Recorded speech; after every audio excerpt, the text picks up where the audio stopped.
Hi, welcome to this week's 10-minute book review. I'm 10. I'm 2. T's calling it in. So, Again. this is number 3, right? Yep. Okay.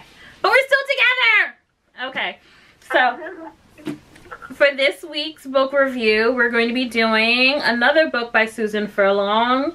Her second book in the Bone Gap Traveler series, Fractured Truth. So a couple weeks ago we did Splintered Silence. We got it in a book box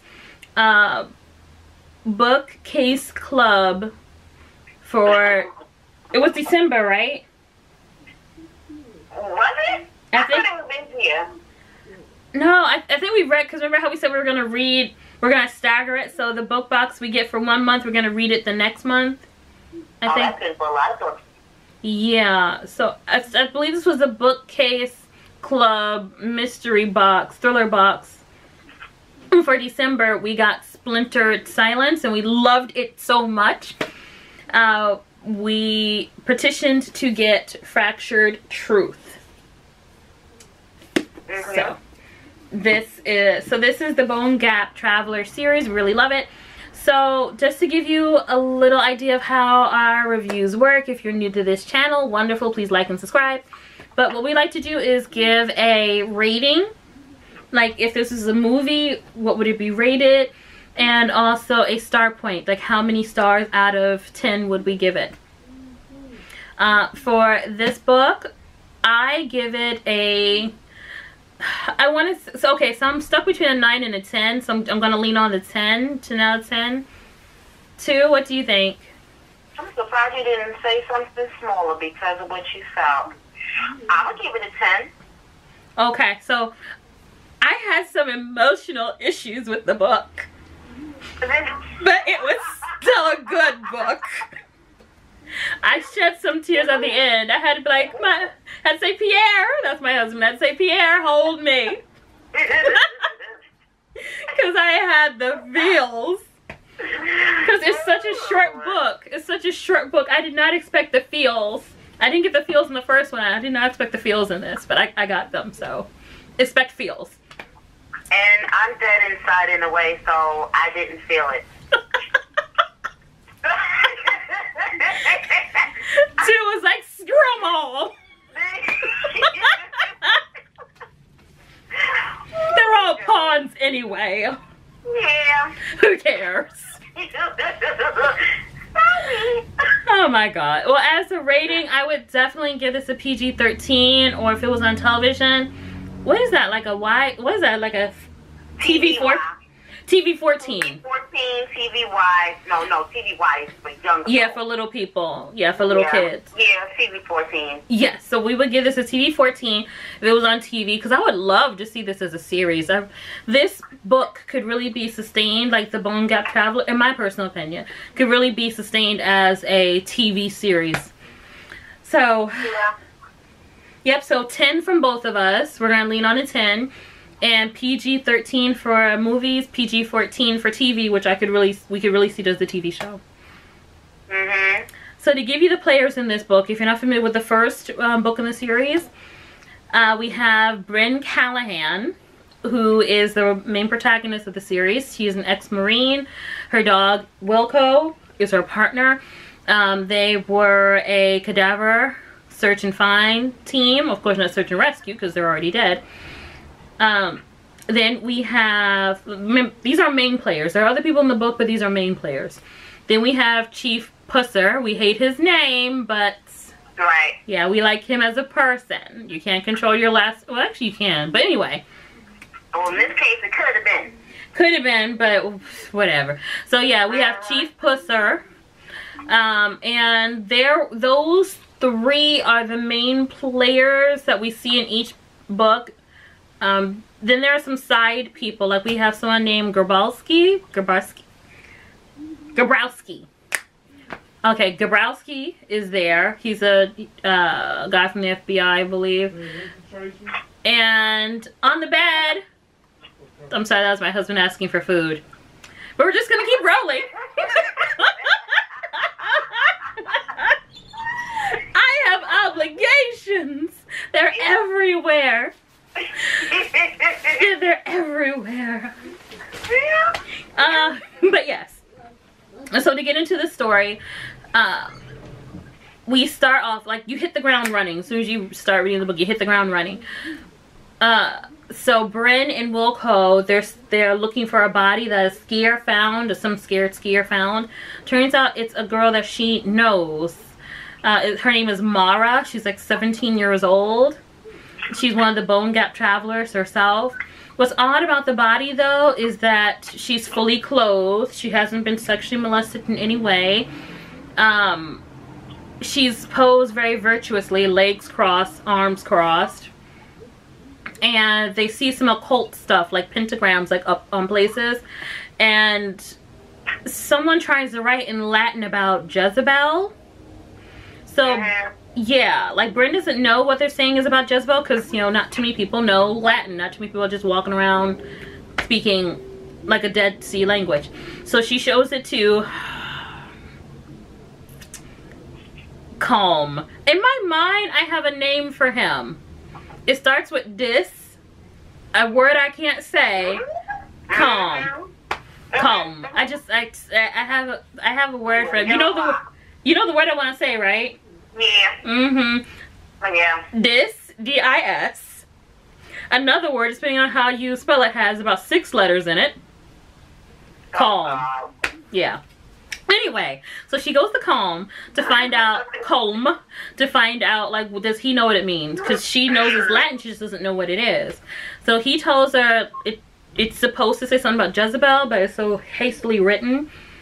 It's either whoever wrote it was either copying it quickly or didn't really understand Latin, just had a basic understanding of it. So they think that there's some kind of occult killer running around, and so they're trying to find who the killer is. Now we meet the main players for this book specifically. So there is Winnie, the dead girl's best friend. Nevin, the dead girl's fiance. Yes, she was engaged at 17. Ooh. And then finally her brother, her twin brother, Eddie. These are the main players in this book. We also find out that she was 8 weeks pregnant when she was murdered. Who's the baby's daddy? Yeah, who's the baby's daddy? Who is he? One of these children or someone else. So, Bryn is trying to help find out what's going on, but she got her own problems too. So she does something really stupid at a crime scene. And in my opinion, it wasn't her fault because the chief called her early in the morning and her pills hadn't digested from the night before yet, and she still had liquor in her. Like, she didn't sign up to do no early mornings. So I kind of put this on the chief, really, but yeah, so she, yeah, like the camera people, like the news is out there and they catch her just falling apart at a news scene. I mean, at a crime scene. So yeah, it's like, cut the girl some slack, bruh. It's like she's an ex-Marine. Yeah. But anyway, so they want her to do a drug test, and the real reason why the drug test thing was introduced was because she believes that Hatch Anderson, the mayor's son, is the one who might have killed Mara or might be involved with Mara in some way. And so the mayor doesn't like her, implying that his perfect son could have done anything wrong ever. So that, yeah, it's like, my child is perfect. I'm not, so I don't know how that happened, but he's perfect. But yeah, so she wants, she ends up having to take a blood. He's perfect. Yeah, I don't think my baby perfect. I know he got issues, so I live with him. I love him. He perfect for me. If anyone told me my son did something, I'll ask him, did you do it and why? Those are my 2 questions. Did you and why? Did you and why? If you say no, then it's why did they say you did it? If you say yes, then why did you do it? Those are my questions. But I'm just saying, as a parent, you gotta be smart. You can't say your kids never did anything. You just gotta ask your kids, did you do? But anyway, so yeah, she gets drug tested, and she's going through horrible withdrawals. Like, she doesn't do liquor or her pills, her Vicodin. She doesn't do any of them for like 3 days. Goes through horrible withdrawals, and of course, here comes Calm, the preacher man. Oh yeah. And he's giving her looks. He's giving her like subtle looks like, oh, if only I wasn't a man of God. You're not a man of God. You just work in the building. I'm sorry, Calm. I'm sorry. You shouldn't be. Jesus ain't give nobody no looks like that. I'm sorry, sir. You are not a man of God. You work in the building. That's what you do. You work in the building. Anyway, so he giving her looks. She giving him looks. She's like, okay, I got time for this. And she goes to leave. She throws up because she's going through withdrawals. He's like, it's okay. It's an old drug. You know, but she's still embarrassed. I hate him. I'm sorry. I'm sorry. I do. Cause like, I want you, but I can't have you. But I like you, but I can't. Don't look at her. When she come to see you for something, look at the wall. Find a spot on the wall. Talk to the wall, but say her name. Find a spot on the wall, but say her name. I don't know. Anyway, my opinion. So she's still going through withdrawals and whatever. And oh, interesting fact. She finds something in Kevin Dugan. Remember before I said I wanted to see more of Kevin because he was just so sweet to her? Yeah. She goes into his old trailer and finds a picture of him with a woman and 3 kids. And I'm like, oh my God. It could be another sister. I'm just saying. I had hope for Bryn. It's like everything that can go wrong goes wrong. Well, anyway, so yeah, I was hoping it was his sister. Like, he had another sister, a sister that's not dead. But he may have a sister who's not dead, but the woman in the picture was not his sister. It is actually his wife. So, Bryn actually goes and finds him because, like, you know, they're travelers, so she knew the area that he would be in. So she goes to where his house is, and he lives in an actual house, not a trailer like her people do, but an actual house. And Katie answers. Katie is his wife. So he goes to, and he comes to the door too, and he explains to Bryn, like, first he shoos Katie away, and he explains to Bryn that, you know, what we were about to do was wrong. You were comforting me. I was comforting you. Nothing actually happened. It's okay. And Bryn has mixed feelings, and this is something that I like about the character and what the author did, because Bryn is so human. It's like she's angry with him, but then she's also having these unresolved feelings towards him as well. And what bothers me about Kevin is he kind of plays on those feelings a little bit by certain things that he says. But I still can't hate Kevin. I can't hate Kevin. Because when she needed him, he was there, and he even, you know, got rid of a body that her grandma killed, like the man her grandma killed. Burnt down the guy's trailer and hid the body. You know, so I can't be mad at him. Yeah, some other people might be like, ew, but I can't be mad at him. Katie, on the other hand, let me tell you what this heifer does. Let's get talking about Katie. Yeah, let's go into the heifer files. We're opening up the heifer files on Katie. Okay? She's not mad about her man. Right? She's not mad that her man almost cheated on her. No, she's mad at Bryn. She starts telling Bryn stuff like, he said your skin felt like leather. Because the burn marks that she has from when she was in Iraq and the ID went off. She's like, your skin feels like leather and you're ugly. And the only reason why he wanted you is because he was lonely and desperate. And I wasn't there. I'm like, Katie! First of all, do you know this woman was a Marine? Her dog could eat you. And that's not even half what she could do to you. Stop playing. You got 3 kids. Anyway. I really hate her. I do. I'm opening a heifer file on her. She got a home file on the heifer. Oh my God. Open up heifer, find Katie. Anyway. And she's like, stay away from my man. And she's in not Mara. Bryn's like, I don't want your man. But she's like, I know that your grandma killed that guy. I know your grandma killed Dublin. And if you come near my man, then Bryn's like, what do you want? Do you want money? What do you want from me? It's like, I don't want money. I want vengeance. Girl, you better sit down. Because what Katie is not putting together, the 2 and 2 that Katie is not putting together is this, right? She knows that Bryn's grandma killed Dublin, right? Now, Bryn's grandma's like in her 80s. So ain't no way this old woman not only set a trailer on fire, dragged an entire body down a hill. Yeah. So she must have had help. Exactly. Now Bryn is like, I don't know, 120 pounds soaking wet. Maybe less than that. Maybe 100 pounds. I don't know. But she not big. Soaking. Now, this 80-year-old woman and this 100-pound woman gonna drag this body. No. So someone had to help. So if she gonna so she gonna tell on Bryn's grandma, guess what she gonna tell on? Her own husband. So she need to stay shut if she like having that man in her house and mind her business. Yeah, getting mad enough that'll make you want to tell.